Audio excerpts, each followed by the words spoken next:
June 4, 1942. A windless morning over the North Pacific. The Imperial Japanese Navy's carrier Huryu cut through gray swells like a blade, 150 miles northwest of Midway Atoll. Inside the ready room, Lieutenant Mio Kobayashi's hand trembled as he traced coordinates on his map. The numbers didn't make sense. Through the porthole, Admiral Taman Yamaguchi leaned over a reconnaissance photograph with an expression colder than fear. Not anger, not confusion, but the quiet realization that their perfect arithmetic had just snapped in half. "Impossible," someone whispered. The grainy black and white image on the table was unmistakable. An American aircraft carrier, Yorktown class.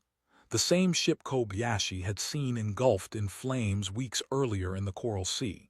The same ship Tokyo had declared dead. And yet, there she was, launching planes into the sky. 3 carriers, not 2. In every wargame, every briefing, victory had been a foregone conclusion. 4 Japanese carriers crushing 2 damaged American ones. But this single photograph meant their flawless equation had acquired a fatal third variable. Yamaguchi didn't shout. He didn't have to. The room was already electric with panic. Japanese doctrine was built on certainty, intel so exact that strategy became ritual, but rituals don't survive surprises. On paper, the Americans were supposed to be broken. 1 carrier sunk at Coral Sea, another under repair, a fleet limping toward irrelevance. Tokyo's intelligence reports left no room for ghosts. Yet Yorktown had returned, and with her, 80 more aircraft and the crushing weight of industrial resilience the Japanese still underestimated. Kobayashi's throat tightened.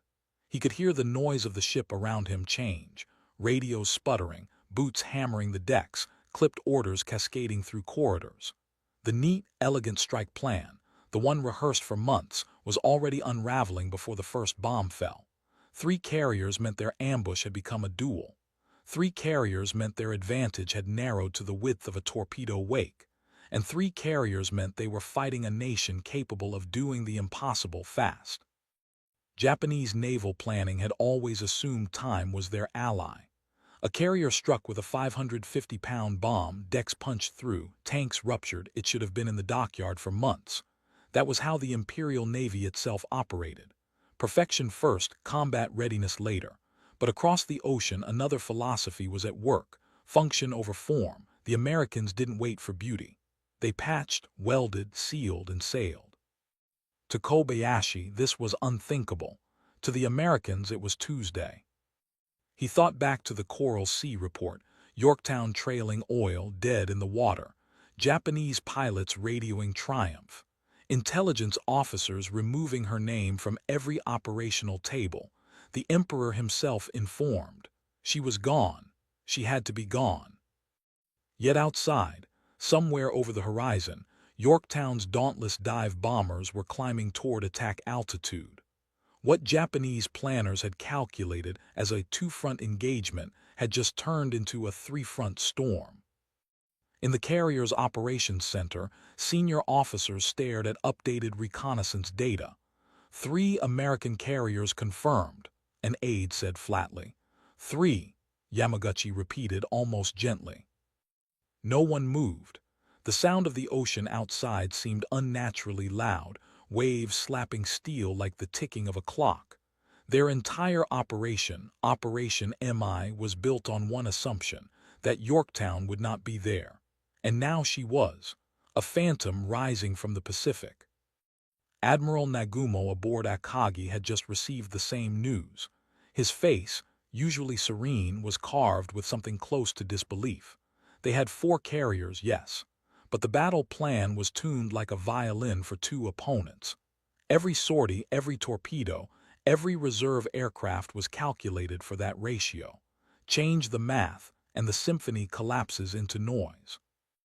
At 10:52 a.m., the Imperial Navy's greatest advantage began to erode, not with a battle but with a photograph. Intelligence hadn't failed in a small way. It had failed catastrophically. Across the fleet, operations officers recalculated sortie schedules. fuel, ordnance, fighter coverage, all built for a perfect equation that no longer existed. Kobayashi watched as pencil lines on maps were erased and redrawn, again and again, as if the act could somehow change the sea itself. For the first time, the Japanese fleet wasn't advancing toward a scripted victory. It was walking into the unknown. In that unknown, Yorktown waited, scarred, hastily repaired, but very much alive. She wasn't beautiful anymore. She was ugly steel, welded scars, and stubborn will, but she could fight, and that was enough. On the flight deck of Huryu, Kobayashi climbed the ladder toward the open air, the wind snapping at his flight suit. He squinted into the horizon, where low clouds were gathering like a curtain about to rise. Somewhere behind that curtain, 3 American carriers moved in silence. They weren't supposed to be here. He didn't say it aloud. Everyone already knew. Every man aboard felt the same silent chill. They weren't fighting just ships. They were fighting something they couldn't fully measure, a nation capable of pulling a warship from death's grip in days. Back in Tokyo, strategists would later argue about intelligence failures, about miscalculated repair rates, about luck. But here, in this moment, Yamaguchi understood the truth first. "They changed the game," he murmured. The war had taught the Japanese to fear American numbers. What it hadn't taught them, until this hour, was to fear American speed. A ship they had written off was now pointing its bow straight at them. At 11:00 a.m., the first waves of aircraft were already screaming skyward. The Battle of Midway had begun not with bombs, but with disbelief. And disbelief was already enough to tip the balance. May 8, 1942. Coral Sea. Rain squalls drifted across a bruised horizon as Japanese dive bombers sliced through the clouds like hawks. Below them, the American carrier Yorktown emerged from mist and rain, her flight deck slick with seawater, her aircraft still being spotted for launch. Lieutenant Commander Kakuichi Takahashi led the strike, squinting down through the rushing air, locking onto the gray silhouette below. He banked hard into his dive, the engine screaming as the world narrowed to a single target. A 250-kilogram bomb dropped free, streaking toward Yorktown's island structure. The explosion tore through 5 decks, punching open compartments like a fist through paper. Flames surged upward in a red bloom, smoke roared skyward, and the ship staggered like a wounded animal. From 10,000 feet, Japanese pilots watched her slow listing, trailing oil across the dark sea. Over the radios came clipped voices, steady and certain. "Target destroyed. Carrier finished." Photographs captured the smoke columns and the limp trail of oil like a funeral ribbon stretching across the Pacific. To the pilots above, Yorktown was already a corpse drifting toward the bottom. Japanese intelligence moved quickly. Reports declared the carrier sunk. Tokyo celebrated another step toward uncontested dominance of the Pacific. By the time the photographs reached the Imperial General Staff, Yorktown's name was already crossed off the American order of battle. But inside that burning ship, Captain Elliot Buckmaster was not preparing to die. Below decks, damage control teams staggered through smoke-filled passageways. Seawater poured into ruptured compartments, flames clawed upward through twisted metal, and the air reeked of burning fuel. Buckmaster's voice cut through the chaos over the intercom. "Keep her alive. We're not done yet." Yorktown's men didn't have the luxury of procedure. Pumps were improvised from whatever still worked. Engineers scavenged parts from machinery meant for other purposes. Bulkheads were shored up with whatever they could find. Ugly, fast, and reckless repairs began as the ship fought not to sink. Observers in the Japanese fleet saw her drop to 6 knots, wounded and limping. But below deck, boilers were coming back online. The engine room roared like a beating heart forced to keep going. By nightfall, Yorktown was making 20 knots. She wasn't dying. She was escaping. The crew's race to save her was brutal. 66 men lay dead, and the ship bore a whole 5 decks deep. Elevator machinery was wrecked, compartments flooded. The smell of fuel hung heavy in every corridor. But every hand aboard understood something simple. If Yorktown went down, America's Pacific line would snap. And so they worked as though the war itself depended on their hands. For 3,000 miles, Yorktown limped toward Pearl Harbor. Waves pounded the patched hull. Pumps ran without rest. Repair crews rotated in exhausted shifts. Sleep was something men stole in corners for a few minutes at a time. Across the ocean, Japanese intelligence intercepted coded American transmissions reporting her position. They calculated, with their own standards, that a damaged carrier could make only 5 to 8 knots. Their conclusion was simple. Even if Yorktown somehow survived, she could never reach Pearl Harbor in time for Midway. In their equations, the ghost they had left behind in Coral Sea was already buried beneath the waves. On May 27th, she appeared on the horizon off Oahu, trailing an oil slick 10 miles long, listing to port. Her flight deck was scarred black. Smoke curled upward from temporary welds. Admiral Aubrey Fitch, who inspected the ship upon arrival, saw what should have been a wreck. 90 days, he thought. That's what it would take to make her fight again. 90 days America did not have. But Pearl Harbor in 1942 was no ordinary naval yard. After the attack 5 months earlier, the entire base had transformed into something unprecedented, a place where the impossible was an expectation. Salvage crews had raised sunken battleships from the mud of December 7th. Now, those same hands stared at Yorktown and saw not ruin, but a challenge. Admiral Chester Nimitz stepped onto the dock as the ship was still settling into position. Oil clung to the water around his boots. He looked over the scarred deck, the scorched steel, the gaping wound punched through her hull. This was not a ship that should return to battle. This was a ship that should have been buried at sea. He turned to the men who would decide her fate, Yard Superintendent Claude Gillette and Hull Repair Officer H.J. Finstad. His voice was quiet but absolute. 3 days, he said. We need her in 3 days. No one laughed. No one argued. In that moment, everyone understood. This wasn't just about one carrier. This was about the Pacific itself. Yorktown had been struck down, but she hadn't sunk. She crawled across the ocean, wounded but unbroken, to land at a dock where thousands of hands were waiting. Somewhere beyond the horizon, the Japanese fleet believed she was gone. In 3 days, they would learn how wrong they were. May 28, 1942. Dawn bled over Pearl Harbor as welders lit their torches and the first sparks cascaded against Yorktown's scarred hull. The air smelled of oil, hot metal, and urgency. The ship that should have spent months in dry dock was about to be reborn in less time than it normally took to repair a tugboat. 3 days, 72 hours. That was all they had. Beneath the surface of the naval yard, Station Hypo had already deciphered the Japanese plans. Commanders knew the enemy's target, Midway, and the exact day of the attack. They also knew the Imperial Navy expected to face only 2 American carriers.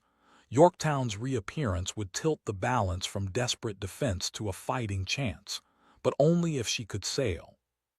At the dock, more than 1,400 men poured aboard the crippled ship. They came from every trade: welders, electricians, carpenters, machinists, pipefitters, riggers. Many hadn't even been told the full situation. They didn't need to be. Orders were simple: get her back to sea. 3 days, no excuses. The work began before the dry dock had fully drained. Men sloshed through ankle-deep water, sparks flying over their boots as they crawled under beams and over twisted steel. What should have been a carefully planned repair was closer to organized chaos. Decisions were made on the fly. Blueprints were ignored. If something could be welded, it was welded. If something couldn't, they found a way around it. The bomb had blown through 5 decks. Normally, Japanese naval architects would have demanded each layer be cut out and rebuilt to exact tolerances. Pearl Harbor's solution was blunt: weld thick steel plates over the damage. Make it strong enough to take a hit, not pretty enough to impress an inspector. Wooden beams from construction sites were dragged in to brace weakened frames. Fuel tanks too mangled for quick repairs were sealed off entirely. Electricians dragged miles of cable through passageways, stringing them over decks instead of threading them through bulkheads. Power distribution was crude, exposed, and dangerous. But it worked. In 3 days, this patchwork would keep the elevators and weapons systems alive long enough to fight. Boiler crews faced their own impossible task. 3 boiler rooms had been damaged. Superheater systems were gone, limiting top speed. There wasn't time to rebuild anything. Instead, they bypassed what they couldn't fix, patched what they could, and accepted that Yorktown would sail slower than before. It didn't matter. She only needed to be fast enough to fight.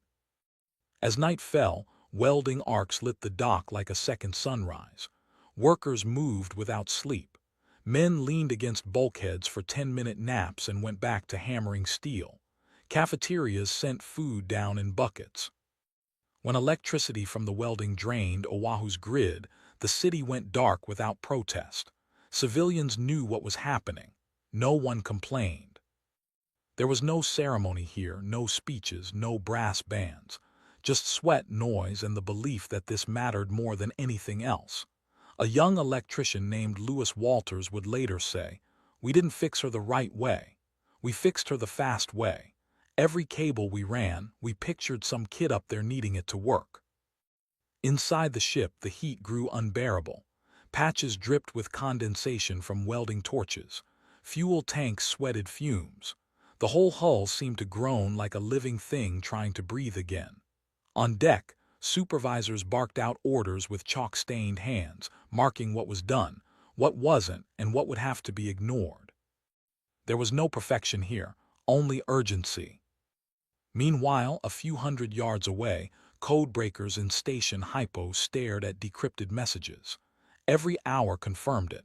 The Japanese carriers were coming. 4 against what they believed to be 2. They had no idea that a third was being welded back together in real time. Admiral Nimitz walked the dock that night. He didn't inspect from a distance. He climbed ladders, ran his hand over fresh welds, leaned close to patched seams still warm to the touch. Oil stained his boots and hands. To the men working below decks, his quiet presence mattered more than any speech. If he believed this impossible task could be done, then it would be. By the second day, the numbers were staggering. 20 tons of steel welded in place, 35 miles of electrical cable, 400 tons of contaminated fuel pumped out and replaced, 3 compartments sealed off completely.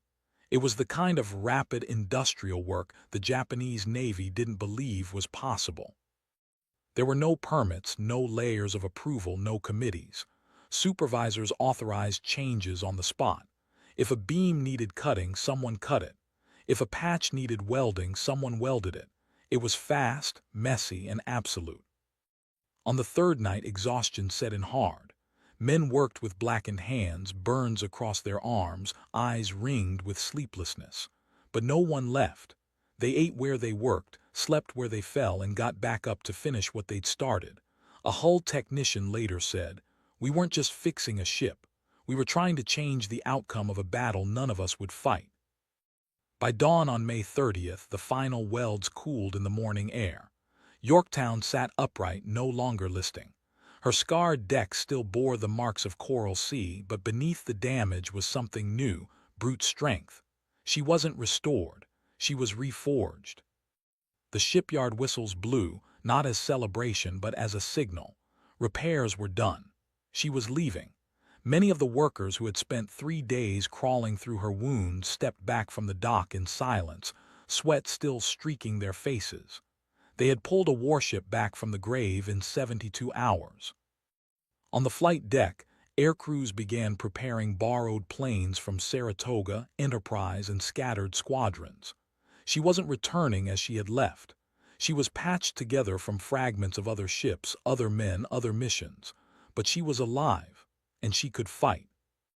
Beyond the horizon, the Japanese fleet still believed she was gone. In a few days, they would learn what 3 days of American grit could do. May 30th, 1942.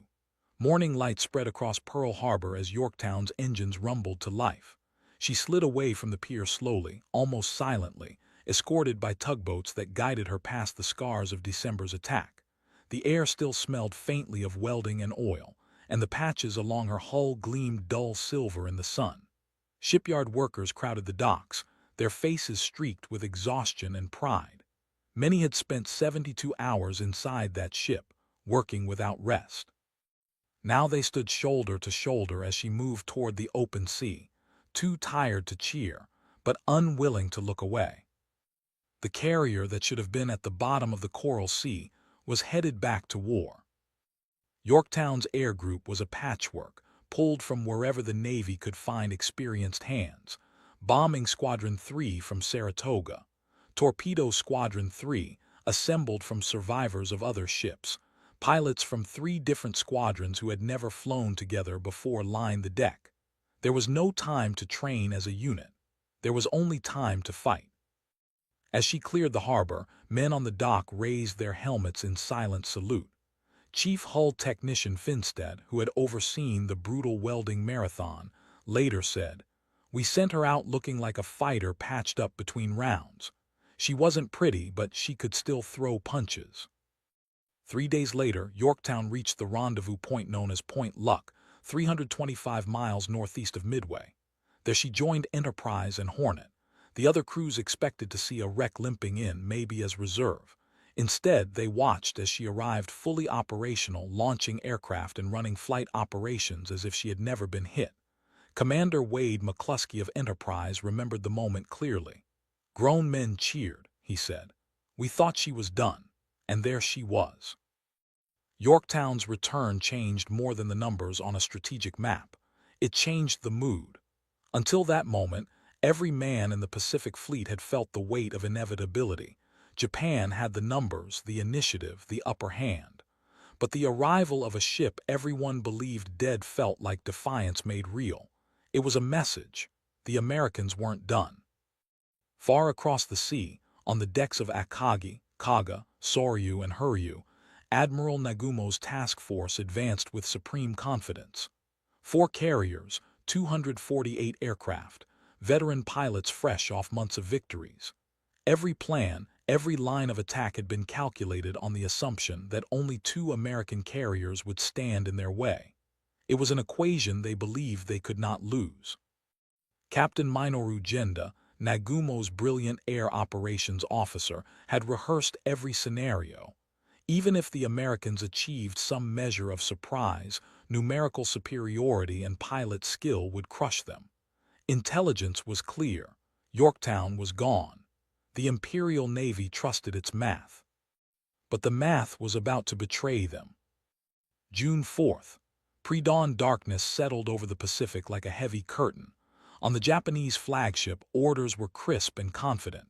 At 4:30 a.m., 108 aircraft thundered off the decks of the 4 carriers, their engines echoing across the calm sea. Their mission: destroy Midway's airfields and lure the American carriers into the open. On Yorktown's bridge, Admiral Frank Jack Fletcher leaned over the plotting table, watching the chessboard unfold. Intelligence from Station Hypo had given the Americans something the Japanese didn't expect: knowledge. They knew the date. They knew the approximate position. They weren't reacting. They were waiting. The air was heavy and windless as lookouts scanned the horizon. There was no chatter on the bridge, just the sound of ventilation fans and the soft, steady creak of steel. Yorktown had been held together with sweat and steel plates, and everyone aboard knew it. But if she could hold long enough, she could help change everything.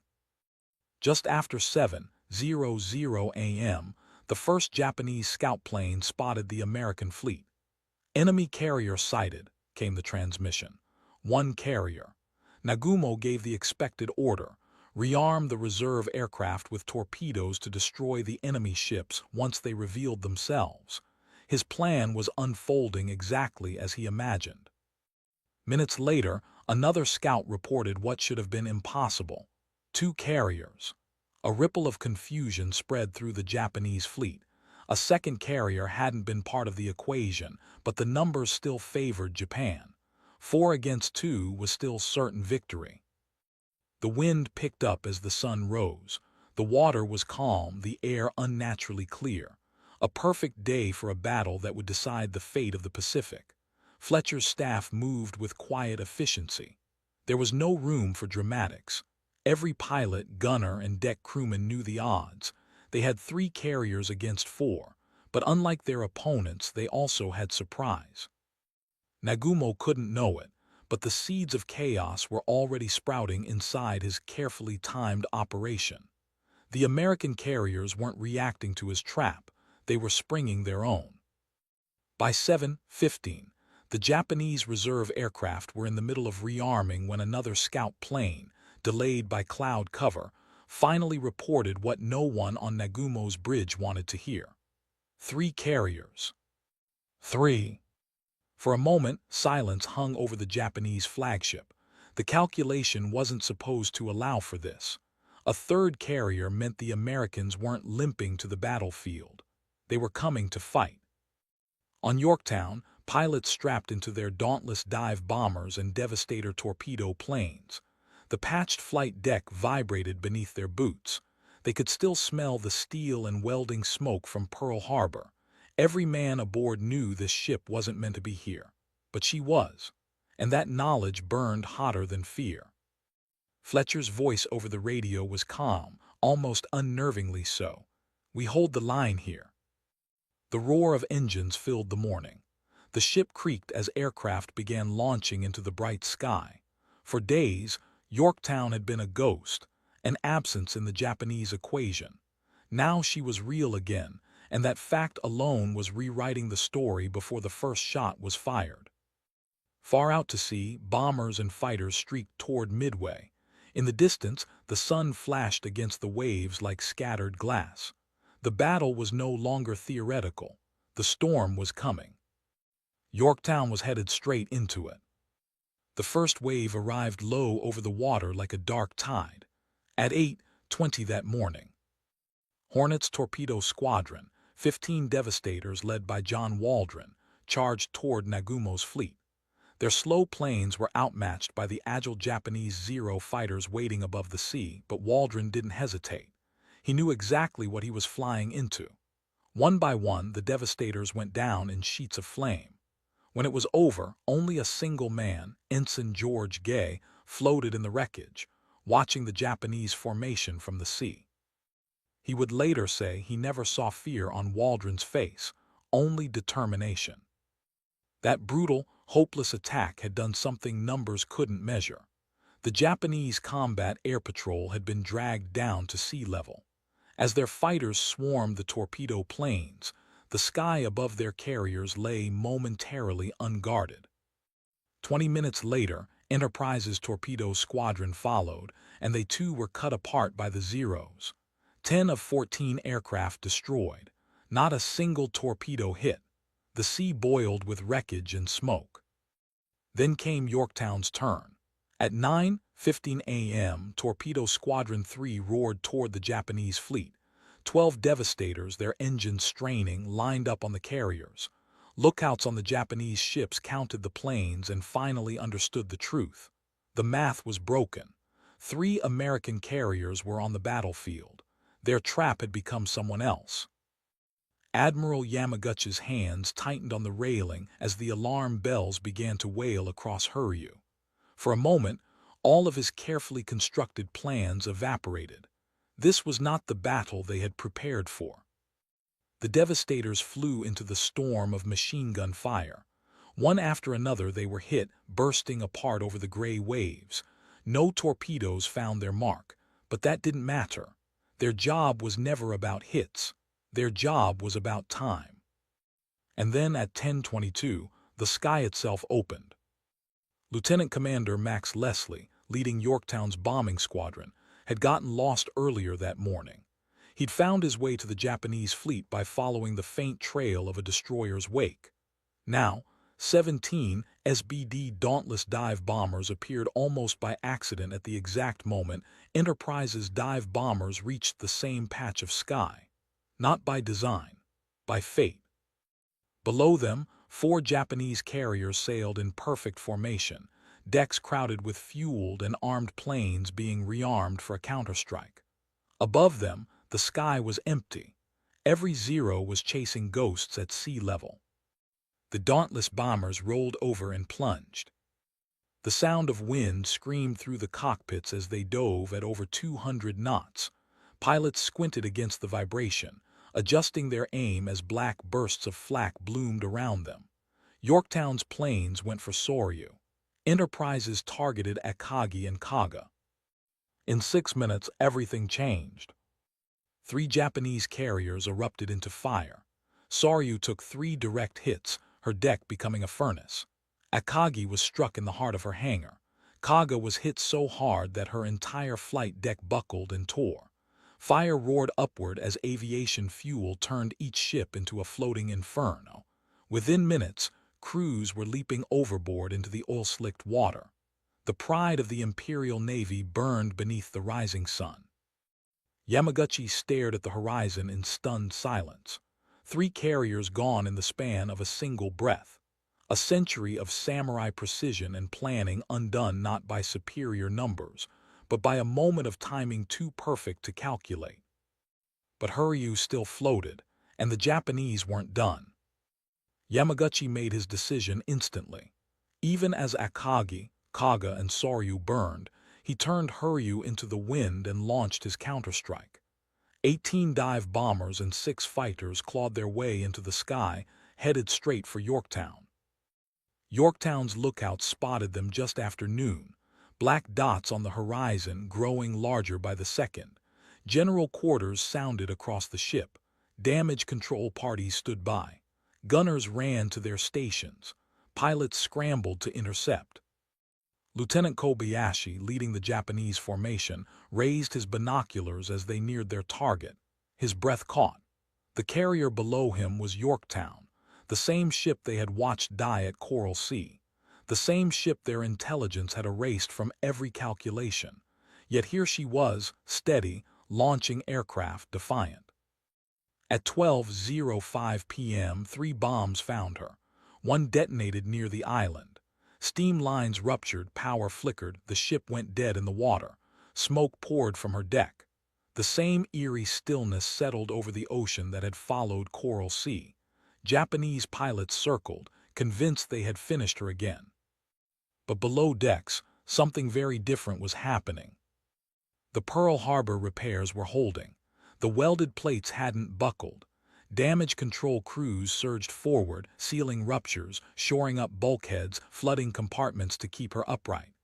Chief Engineer John Delaney reported calmly through the smoke, "She's hurt, but the fixes are solid. Give us 2 hours." By 1:40 p.m., Yorktown was alive again, making 19 knots, refueling fighters. From the sky, it looked like a different ship entirely. At 2:30 p.m., Huryu's second wave approached. Their leader expected to find a crippled carrier. Instead, he saw Yorktown underway, ready for a fight. Convinced it must be another ship, he reported back. Second carrier sighted. That confusion was critical. While the Japanese tried to make sense of ghosts, American dive bombers were already hunting Huryu. Hours later, Enterprise's aircraft struck back. Huryu, the last Japanese carrier, was hit and burning by 5:00 p.m. 4 carriers down, one still standing. Yorktown had drawn their fire, taken their punches, and given the Americans time to finish the job.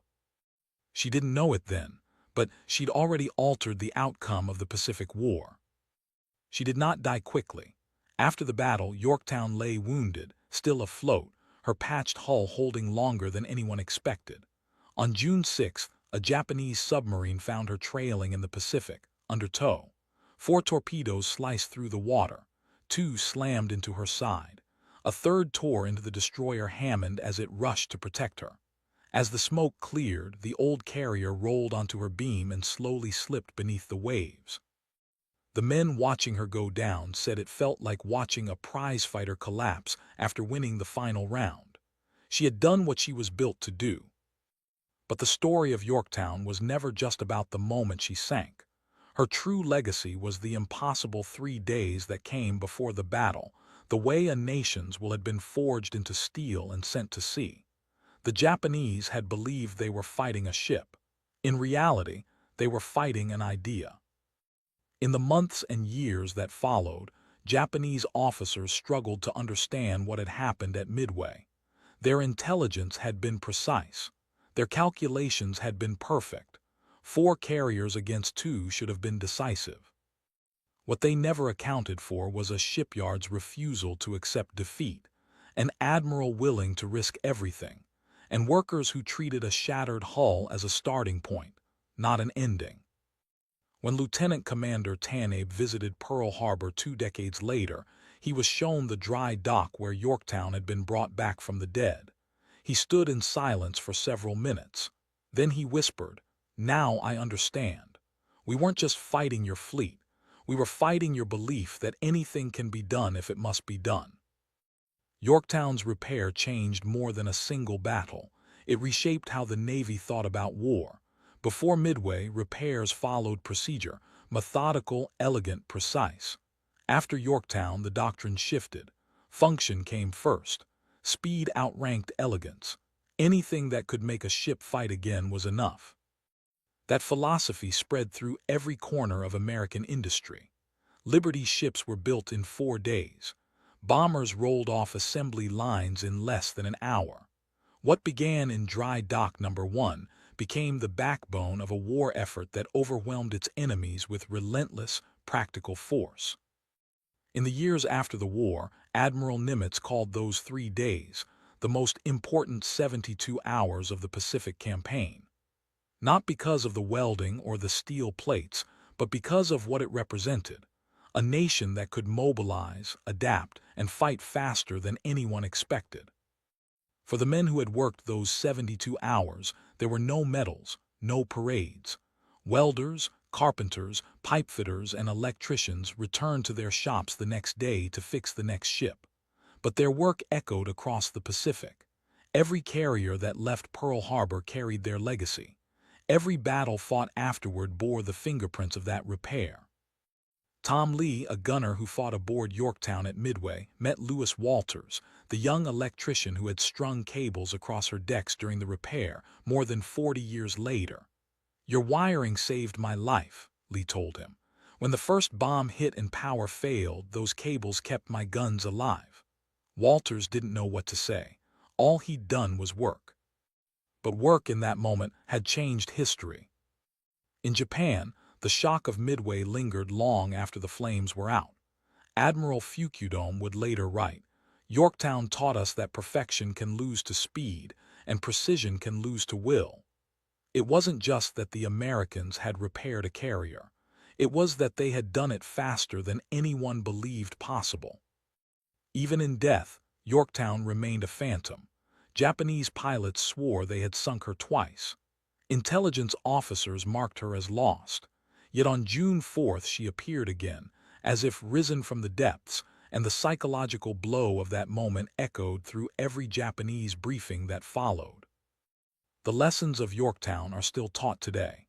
Damage control doctrine for the modern U.S. Navy begins with one phrase: get her back in the fight. It's not about making her perfect. It's about making her lethal. The spirit of those welders in 1942 still shapes how ships are saved today. At the bottom of the Pacific, Yorktown lies upright, 16,650 feet down, discovered in 1998. The scars of battle are still visible. So are the crude steel patches welded in those frantic days. They don't look heroic. They look improvised, rough, uneven. But they held. Above the dry dock in Pearl Harbor, a small plaque stands. It reads, "Here, in 72 hours, American workers did the impossible." That plaque doesn't mention the roar of the dive bombers or the flash of burning carriers.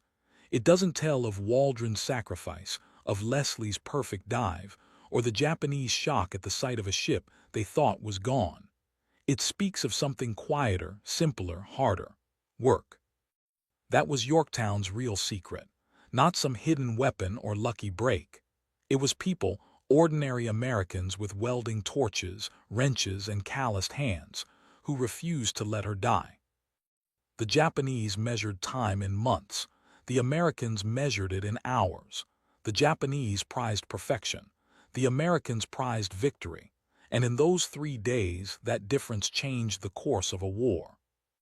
When Japanese pilots saw Yorktown's aircraft darken the sky over their fleet, they weren't just seeing planes. They were witnessing a nation's will turned into steel.